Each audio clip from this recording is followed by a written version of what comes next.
नमस्कार। हम और आप अक्सर आम बोलचाल की भाषा में एक शब्द इस्तेमाल करते हैं, गोरख धंधा। कहीं भी कुछ गलत चल रहा हो, हम कहते हैं गोरख धंधा चल रहा है। पर क्या वाकई किसी भी गलत काम के लिए गोरख धंधा शब्द का इस्तेमाल किया जाना चाहिए? कहीं ऐसा तो नहीं गोरख धंधा शब्द के साथ ही गोरख धंधा चल रहा हो? कहाँ से आया ये शब्द? क्या है इसके मायने? हम व्याकरण की बात नहीं कर रहे, पर यह एक बड़ा रहस्य है। इस रहस्य को खोजने के लिए वहीं चलते हैं जहां से यह शब्द आया है, गोरखपुर।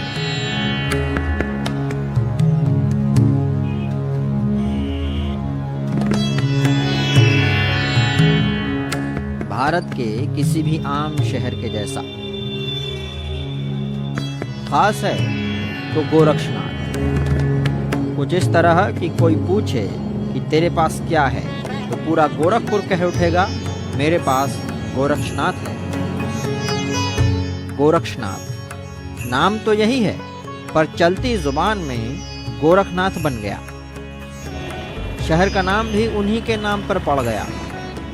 नाथ संप्रदाय की पहचान भी उन्हीं से हुई। सन्यासी और योगियों का संप्रदाय नाथ संप्रदाय। गोरखपुर में ये गोरखनाथ मंदिर है, नाथ संप्रदाय का प्रमुख केंद्र। यहीं पर गोरख धंधे का रहस्य छुपा है। ढूंढते हैं।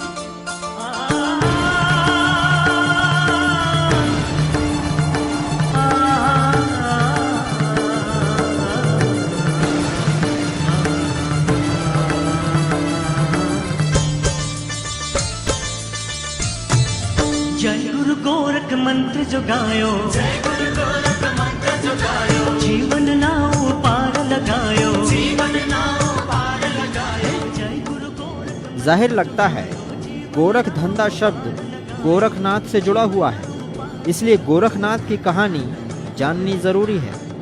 कहानी सुनाते समय हम ये मान के चल रहे हैं कि भगवान हैं। भगवान के अस्तित्व पर बहस करने वाले फिलहाल अपने तर्क वितर्क संभाल के रखें। भगवान शिव के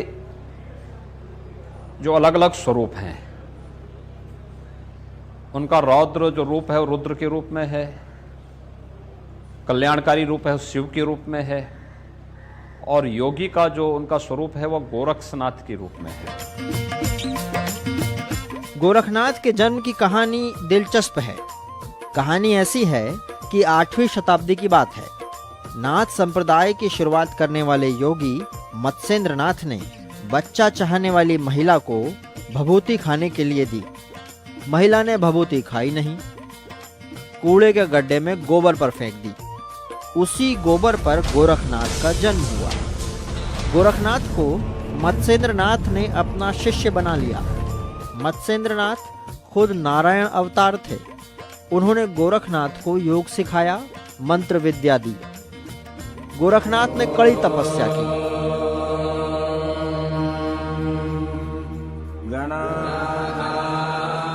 मंत्रों और विद्या के आधार पर गोरखनाथ आम लोगों की तकलीफ दूर करने लगे। मध्यकालीन संतों ने गोरखनाथ जी के उस प्रभाव को स्वीकार किया, और स्वीकार करके योग के महत्व को किस प्रकार से गोरखनाथ जी ने आम जनमानस के लिए उपलब्ध करा करके उपयोगी बना दिया था, तो उस रूप में सामान्य जनमानस में तो उनकी मान्यता है। जय गुरु गोरख मंत्र जो गायो, जय गुरु गोरख मंत्र जो गायो, जीवन। हर बात को साइंटिफिक चश्मे से देखने वालों के गले ये बात नहीं उतरेगी कि इन मंत्रों या भभूति से लोगों की तकलीफ कैसे दूर हो सकती है। इसका तर्क ये है कि ये भी एक साइंस है, बॉडी साइंस। योग से सब संभव है। जो साधना करते हैं उस साधना से पहले व्यक्तिगत लाभ लेते हैं, तो व्यक्तिगत लाभ में जहाँ तक आपको करेंगे, ध्यान करेंगे, तो आपको सारी चीज़ें उसमें ध्यान में मिलेंगी। महायोगी गुरु गोरक्षनाथ जी ने योग को जो है कालांतर में, जो कि सिर्फ संत महात्माओं तक ही सीमित रह गया था, उसको आम जन जन तक पहुंचाने के लिए लोक में जो है उसकी पुनरावृत्ति भी की और उसको स्थापित भी किया, और जिससे ज़्यादा से ज़्यादा लोग लाभान्वित हो ऐसी क्रियाओं को उन्होंने जन जन तक पहुंचाया। जो योग से संभव नहीं होता वो सुपरनेचुरल पावर या भगवान की कृपा से मिल जाता है। यही चमत्कार है। गोरखनाथ भी यही कर रहे थे। अलख निरंजन। यहां गोरखनाथ जी ने साधना प्रारंभ की तो जब आसपास के लोगों को जानकारी हुई कि एक योगी यहां बैठा है तो भिक्षावृत्ति के लिए पहले गांव में खिचड़ी चढ़ाते थे, तो लोगों ने खिचड़ी चढ़ाना प्रारंभ किया। कहते हैं कि उनका खप्पर नहीं भरा है, लोग चढ़ाते गए, खप्पर ही नहीं भरा है। उसके बाद फिर गोरखनाथ जी ने अपनी समाधि से बाहर आकर के एक मुट्ठी खिचड़ी ली और कहा कि इसको बनाओ, और खिचड़ी बना करके उन्होंने सबके लिए बनवाने के लिए कहा। तो एक मुट्ठी खिचड़ी से जितने लोग श्रद्धालु थे सबके लिए पूरा हो गया। उन्होंने अपने तप के बल से पूरा हिमाचल, हरियाणा, पंजाब, दिल्ली, राजस्थान जगह जगह जाकर के अपनी योग सिद्धियों के चमत्कार दिखाए और अनेकों राजाओं को जो है अपने सिद्धियों के द्वारा प्रभावित किया और नाथ पंथ का प्रचार और प्रसार किया और अनेकों लोगों को अपनी योग सिद्धियों का उन्होंने लाभ दिया। गोरखनाथ ने तपस्या के बूते अपने गुरु से भी ज्यादा सिद्धियां हासिल कर ली थी। इससे जुड़ी एक घटना है। हनुमान जी के कहने पर मत्स्येंद्रनाथ त्रिया नाम के राज्य में रहकर गृहस्थ जीवन बिताने लगे। योगी के गृहस्थ बनने से उनकी बदनामी होने लगी।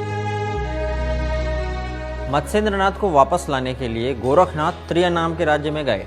त्रिया की रानी ने गोरखनाथ को रोकने के लिए उनके पीछे सुंदरियां लगा दी। वो सुंदरियां तरह तरह के रूप और चरित्र लेकर गोरखनाथ को लुभाने लगी। वहीं से एक और शब्द निकला, त्रिया चरित्र।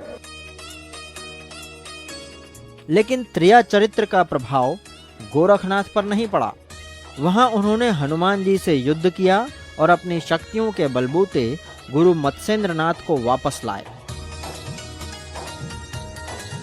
नर्तकी के रूप में मृदंग, ताल, बाजे गाजे के साथ में गोरखनाथ जी वहाँ पहुँचे हैं। तब उसमें से आवाज जाग मच्छिंदर गोरख आया, चेत मच्छिंदर गोरख आया। जब इसमें सुने बाजे में तब मत्स्येंद्रनाथ जी चूँकि योगी थे ही, उन्होंने पहचान लिए तो गोरख यहाँ गए। आप भगवान को माने या नहीं, लेकिन नाथ संप्रदाय के योगियों की कहानी भगवान और चमत्कार से भरी हुई है। संजीवनी विद्या ये नाथ संप्रदाय की ही विद्या है, जिसमें मृत देह को जीवित करना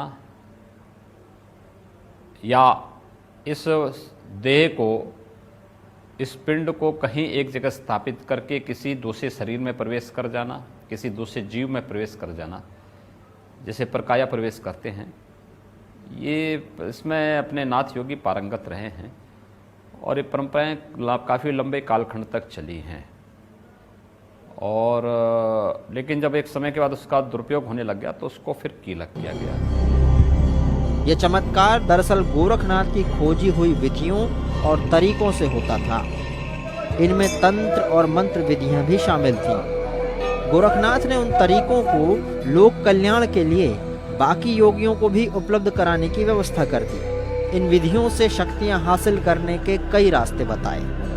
इन विधियों को पाने के तरीके और उनसे होने वाले चमत्कारों को लोगों ने गोरख धंधा कहना शुरू कर दिया। गोरखनाथ ने ये तरीके बहुत पहले बताए थे, लेकिन उनसे चमत्कार आज भी हो रहे हैं। ये देखकर बड़ा आश्चर्य होता है कि कैसे बच्चा चाहने वालों की गोद भर जाती है, बीमारियों से छुटकारा आसानी से हो जाता है। गोरख धंधे की बात ब्रेक के बाद भी जारी रहेगी। फिलहाल ब्रेक।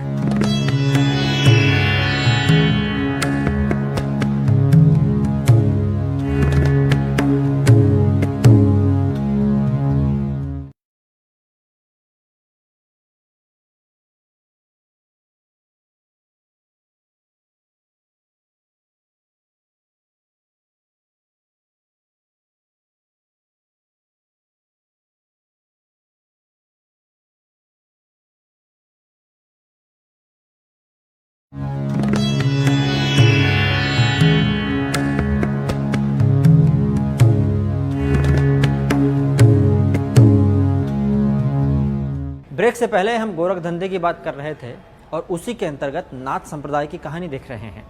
नाथ संप्रदाय धर्म, कर्म और योग के नियमों में कड़ाई पर जोर देता है। ये कड़ाई इतनी कि इनसे चमत्कार पैदा होते हैं, और चमत्कार है तो नमस्कार है। जय गुरु चमत्कार को नमस्कार करने में कोई बुराई नहीं। जब कहीं से काम नहीं हो रहा हो तो ऐसे में कोई तो हो जो साधारण लोगों को राहत पहुंचाए। इसी राहत की आस लिए लोग मंदिर पहुंच जाते हैं गोरखनाथ के सामने। मन की बात गोरखनाथ से कहते हैं। नाथ पुजारी उनको भभूति दे देते हैं और कुछ समय बाद लोग खुद आकर बताते हैं कि भभूति काम कर गई। सबसे ज़्यादा उदाहरण सूनी गोद भरने के हैं। कमल जी अपने बच्चे को लेकर आई हैं। बच्चा वही है जो गोरखनाथ की कृपा से मिला है। अब कमल मंदिर में मन्नत पूरी होने के बाद की पूजा करने आई हैं। बच्चे को मांगे थे कि हमारा जब गोरखनाथ बाबा पूरी देंगे तो हम उनको त्रिशूल कीन कर और उनको चढ़ाएंगे। तो मनोकामना पूरा हो गया और हम आए और त्रिशूल बाबा को कीन के और उसकी चढ़ा दिए। गजब है, आस्था में इतनी ताकत है। ये बात यहाँ आकर खुद की आंखों से देखने में समझ तो आती है, पर सवाल भी उठता है कि क्या गोरखनाथ की भभूति खाने से या धागा बांधने से बच्चे हो जाते हैं? ऐसा है तो तमाम मेडिकल एक्सपर्ट और डॉक्टर के पास जाने की ज़रूरत क्या है? अभिषेक इसका जवाब देते हैं। वो कहते हैं कि उनके बच्चे की बीमारी कहीं ठीक नहीं हो रही थी। गोरखनाथ के पास आए तो चमत्कार हो गया। गोरखनाथ से मन्नत मांगते ही डॉक्टर की दवाई काम कर गई, वरना पहले तो बहुत सारे डॉक्टर्स की दवाई कोई काम नहीं कर रही थी। दोनों चीज़ में संतुलन सबसे ज़रूरी है, और धर्म अपनी जगह है, विज्ञान अपनी जगह है। उनको मतलब एक तराजू पे नहीं तौल सकते हैं, क्योंकि आस्था जो है वो दिल से निकलती है, और विज्ञान जो है आप टेस्टिंग पे आप जो है तौलते हैं। बच्चा मेरा बीमार था तो मेरी श्रीमती जी ने जो है गोरखनाथ बाबा के लिए मन्नत मांगी थी, और अब जो भी दवा कहें या गोरखनाथ बाबा की दुआ कहें, बच्चा ठीक हुआ। तो उस वजह से हम लोग आए और यहाँ पे उनको दर्शन किए। बात सही लगती है, धर्म और विज्ञान का तालमेल ज़रूरी है। नई जनरेशन को देखिए, फंकी हेयर स्टाइल के साथ माथे पर टीका। अशोक यादव वो और उनके दोस्त गोरखनाथ के भक्त हैं। अशोक कहते हैं कि माँ ने मन्नत मांगी थी तभी वो पैदा हुए। मेरे माँ बाप ने यहाँ पे मन्नत मांगी थी मेरे लिए। मैं जब वहाँ हुआ तो मेरे माँ बाप पहले यहीं बुलाए थे, और बात कहें कि जो आज तक मैं सोचा नहीं था वो हो जाएगा। मैंने ऐसे मन्नत मांगी थी। मैंने मांगा था कि मेरा हाई स्कूल में परफॉर्मेंस बढ़िया रहे और मैं 80 के अबव जाऊँ। और मेरे एक दोस्त है, उसने भी मन्नत मांगी थी मेरे साथ ही। उसने 85 की मन्नत मांगी थी, वो 86 पाया, मैं 82 पाया। इस नाते हमको यहाँ पे बहुत अधिक विश्वास है इस मंदिर के ऊपर। एक तर्क है कि ये भी तो हो सकता है कि मन्नत पूरी होना सिर्फ एक संयोग हो। पुजारी अमरेंद्र नाथ को देखिए, नाथ संप्रदाय की वेशभूषा, कानों में कुंडल। खास बात ये कि कान में बीच में से छेद है, नीचे से नहीं। इस तरह के योगियों को नाथ संप्रदाय में कनफटा योगी कहते हैं। अमरेंद्र नाथ कहते हैं कि उन्हें शॉर्ट टर्म मेमोरी लॉस की बीमारी थी, ठीक ही नहीं हो रही थी। गोरखनाथ के मंदिर आए और जिंदगी बदल गई। कि मेरा याददाश्त ही गायब हो जाता था। ऐसे गाड़ी चलाते समय या साइकिल चलाते समय या वैसे चलते समय एकाएक शून्य हो जाता था। तो ये जब चीरा लगा, चीरा लगने के बाद एकदम हमारा जो याददाश्त गायब होता था वो एकदम ठीक हुआ। कान में छेद करने को लेकर नाथ संप्रदाय के अपने नियम हैं। कान में जब वो जो नसें हैं उनको छेदने से वो ब्रह्मचर्य में और मेडिटेशन में बड़ी सहायक होती है। कर्ण छेदन का मतलब सारे इंद्रियाएं जो है हमारे कान से ही चलती हैं, ऊपर से ही कान में। इस कर्ण छेदन से ये हो जाता है कि सारे इंद्रियाएं जो है केंद्रित हो जाती हैं, सारे बस में हो जाते हैं, सारी इंद्रियाएं बस में हो जाती हैं। मतलब जो व्यक्ति किसी भी तरह गोरखनाथ के संपर्क में आएगा उसकी परेशानी खुद गोरखनाथ दूर करेंगे, और जो सीधे संपर्क में नहीं आएगा उसके लिए क्या? उसके लिए भी व्यवस्था है। गोरखनाथ की स्वयं की लिखी हुई किताब शाबर मंत्र। इसमें मंत्र, तंत्र, यंत्र मौजूद हैं जिन्हें देवी देवताओं का आशीर्वाद प्राप्त है। किताब कहती है कि इसमें लिखे हुए मंत्र अचूक मंत्र हैं। एक किताब में गोरखनाथ जी ने कई कामों के लिए उपाय बताए हैं। ये काम है जैसे वशीकरण करना हो, शारीरिक कष्ट दूर करना हो, स्त्री का कष्ट दूर करना हो, कोई वस्तु खो गई हो और उसको ढूंढना हो, विदेश गया हो व्यक्ति शीघ्र लौटाना हो, चोरी गया माल अगर ढूंढना हो, मकान में गड़ा धन मिलना हो, और तो और भूख प्यास अगर नहीं सताए तो कैसे नहीं सताए उसके लिए भी उपाय है, तो वो सताएगी नहीं। बड़े दिलचस्प उपाय हैं इसमें। क्या वाकई सारी समस्याओं से निपटने के लिए गोरखनाथ के तरीके अचूक हैं? एक किताब को पढ़कर समस्याएं कैसे हल की जा सकती हैं? किताब खरीदने आए रमेश इस बारे में बताते हैं। मंत्र है, मंत्र याद है तो बिच्छू का है, सांप का है और नज़र का है। वो गाय भैंस के कीड़े वो पड़ जाते हैं, मनुष्य के पड़ जाते हैं, कांच कट जाता है, उसका मंत्र द्वारा निकालते। मतलब ये कि परेशानियों का शॉर्टकट उपाय यही गोरख धंधा है। पर इसमें तो अच्छी बातें लिखी हैं, लोगों की भलाई की बातें हैं। फिर गोरख धंधा बुरा कैसे हो गया? इसका जवाब बाद में ढूंढेंगे। अभी सवाल उठता है कि ये उपाय सच है तो सभी को इसी किताब की बिक्री बढ़ाना चाहिए, इसी के भरोसे रहना चाहिए। यद्यपि सभी मंत्र महायोगी गुरु गोरक्षनाथ जी के द्वारा कीलक किए गए हैं, कोई पात्र साधक ही उन मंत्रों से उस चमत्कार को प्राप्त कर सकता है, सामान्य नहीं। योगी महाराज के कीलक कहने का अर्थ है शर्तें, यानी गोरखनाथ ने मंत्रों तरीकों को लिखा तो सही पर शर्तें लागू कर दी। Condition supply. शर्त में ये बात भी है कि अगर उपाय को सही तरीके से नहीं किया गया तो उसका असर उल्टा पड़ेगा। गोरख धंधा और चमत्कार की बाकी बात बाद में करेंगे, अभी ब्रेक।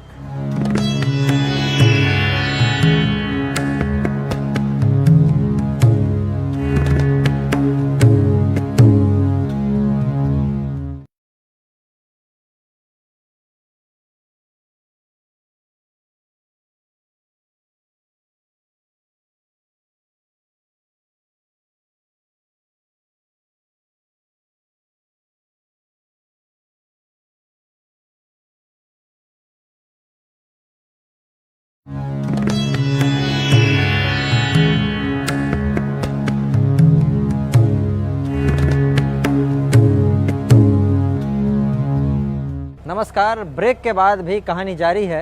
हम देख रहे हैं गोरख धंधा आखिर है क्या। ब्रेक के पहले हमने देखा कि योगी गोरखनाथ ने अपने योग और चमत्कारों से लोगों के मन में भगवान का दर्जा पा लिया। चमत्कार इतने कि नेपाल में जहां वो गए वहां के लोगों को ही गोरखा कहा जाने लगा। पाकिस्तान, बांग्लादेश और उत्तर भारत के लोग उनकी पूजा करने लगे। फिर भी लोगों का जीवन आसान बनाने के उनके बताए हुए रास्ते, तरीके, उपाय यानी गोरख धंधे को लोगों ने बदनाम करना क्यों चालू कर दिया? गोरखपुर में दिग्विजयनाथ कॉलेज के एसोसिएट प्रोफेसर भगवान सिंह इसकी वजह बताते हैं। गोरख धंधा का मतलब ऐसा नहीं कि कोई नकारात्मक संदर्भ में। गुरु गोरखनाथ के बताए गए तमाम सारे यौगिक क्रियाओं और मार्गों में से व्यक्ति चुन नहीं पाए तो उसी को कहते हैं कि वो उलझ जाता है, तमाम सारे रास्तों में भटक जाता है, और उसी को कहा जाता है गोरख धंधा। और बाद में सामान्य अर्थों में लोग उसको भटकाव के रूप में, उलझाव के रूप में लेने लगे, लेकिन वह उन्होंने बड़े सकारात्मक उद्देश्य से इस शब्द का प्राथमिक इस्तेमाल किया था। योगी आदित्यनाथ भी कुछ इसी तर्ज पर बात करते हैं। गोरखनाथ जी ने जीवन के रहस्यों के बारे में इतने आयाम दिए कि सामान्य व्यक्ति के लिए समझना ही वो कठिन होगा, इसलिए वो गोरख धंधा हो गया। इसलिए इस प्रकार की बातें होती हैं, ये बुद्धि का फेर है, और मुझे लगता है जिस दिन वह सही परिप्रेक्ष्य में उसको समझ पाएंगे तो इस प्रकार की टिप्पणी करने से बचेंगे। कुछ और बातें हैं जिन्होंने गोरख धंधा शब्द को नकारात्मक बनाने में योगदान दिया। जो अवघड़ संप्रदाय के लोग रहे, श्मशान घाट पर रहने वाले रहे, वो अपनी सिद्धि के लिए वहाँ मांसाहार का भक्षण खुद शुरू कर दिए, इससे धीरे धीरे कुछ लोगों में ज़रूर इसकी भ्रांति हो गई कि जो है ये योगी इस तरह कर रहे हैं, एक जबकि वो वास्तव में वो सिद्धि करते थे। श्मशान घाट पर निर्जन स्थान पर जा करके अपनी सिद्धि को, अपने शरीर को इतना तपा देते थे, अपने शरीर को इस तरह बना लेते थे कि चाहे वो मांस खाएं या जो भी करें वो अपने उनको कोई असर नहीं पड़ता था। तो उस रूप में था, लेकिन उसका गलत संदेश समाज में चला गया। बात मांसाहार तक रहती तब भी चलता, लेकिन नाथ संप्रदाय के योगियों की ताकत देखकर कई दूसरे सन्यासी उनके जैसा बनने का ढोंग करने लगे। तांत्रिक अघोरी के रूप में गोरखनाथ के मंत्रों से लोगों को लालच देना शुरू किया और ठगने लगे। इसी नाम पर जो है दूसरे लोग जा करके वहाँ गेरुआ वस्त्र धारण करके जो है बदनाम करके जो है गोपी चंद राजा भरथरी गोरखनाथ जी का गाना गा गा करके जो है भीख मांगते हैं, जबकि ऐसा नहीं है। ऐसे ही धीरे धीरे आदमी जहाँ सोचेगा इस तरह है तो ज़रूर आदमी गलतफहमी होगा। बहुत से बच्चे को भरमा देते हैं, छोटे बच्चे भरम जाते हैं तो कि हम चलिए इन्हीं के साथ चले जाएंगे, तो कुछ बदनाम इस तरह तो हो ही गया था। दिक्कत तो यही है, आस्था को व्यापार बनाकर धर्म की दुकान चलाने वाले ये नहीं सोचते कि सीधे साधे लोग जब ठगे जाएंगे तो धर्म आस्था पर से उनका विश्वास उठ जाएगा और उनकी दुकान पर से भी। जब ऐसा होता है तो एक अच्छा शब्द गोरख धंधा भी बुरा बन जाता है। हालांकि इन सब के बावजूद नाथ संप्रदाय के योगी समाज में पॉजिटिव बदलाव लाने में जुटे रहे। प्राचीन काल से ही पूर्व गोरखनाथ के टाइम से ही ये सामाजिक समरसता का संदेश ये लेकर के चलते हैं, और न कोई संदेश लेके चलते हैं बल्कि इनका कार्य भी उसी दिशा में होता है।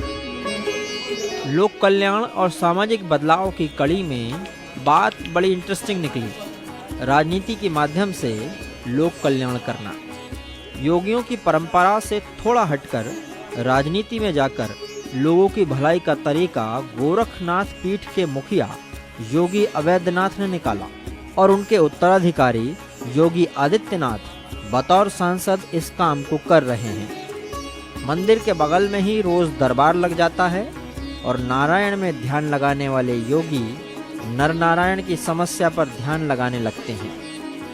जो हिंदू समाज से जुड़ा हुआ है और यदि कोई जो है इस तरह की परंपरा बन रही है कि इसमें आप हिंदुत्व को कोई सम्मान न दें, तो उसको हम लोग नहीं अपनाते हैं। धर्म किसी एक उपासना विधि को लेकर के नहीं है, धर्म किसी एक पूजा पद्धति को लेकर के नहीं है। धर्म कर्तव्य, सदाचार और नैतिक मूल्यों का पर्याय है जिस पर व्यक्ति और समाज का जीवन टिका है। जब धर्म पर व्यक्ति और समाज का जीवन टिका हुआ है तो फिर उस धर्म पर टिकी हुई व्यवस्था को अगर राजनीति से युक्त कर दिया जाए तो समाज में सदाचार की भावना पैदा होगी। जो ये भ्रष्टाचार देखने को मिल रहा है अपने आप समाप्त होता हुआ दिखाई देगा। सिर्फ राजनीति की बात नहीं, नाथ संप्रदाय के साधक बात बात पर चमत्कार करने की बजाय दूसरी विधियों पर जोर दे रहे हैं। आयुर्वेदिक चिकित्सा पद्धति के साथ एलोपैथी इलाज करने वाला अस्पताल इसी विधि पर है। चमत्कारों से ज़्यादा आवश्यक है समाज की सेवा। एक चमत्कार के माध्यम से अगर कोई चमत्कार करके समाज सेवा कर सकता है तो अलग बात है, लेकिन समाज सेवा एक प्रमुख ज़्यादा महत्वपूर्ण है बनस्पत चमत्कार की। वैसे सही भी लगता है, जब काम बंदूक से हो रहा हो तो तोप चलाने की ज़रूरत क्या है। चमत्कार की तोप ज़रूरत के वक्त के लिए संभाल कर रखी जा सकती है। इसी विचारधारा के साथ नाथ संप्रदाय इस समय काम कर रहा है। ये थी गोरख धंधे की कहानी। हो सकता है गोरख धंधे की कहानी देखकर आपके विचार भी बदले हों और आप भी कह रहे होंगे गोरख धंधा अच्छा है। अब मैं और कैमरामैन तेज सिंह इजाज़त लेते हैं। नमस्कार।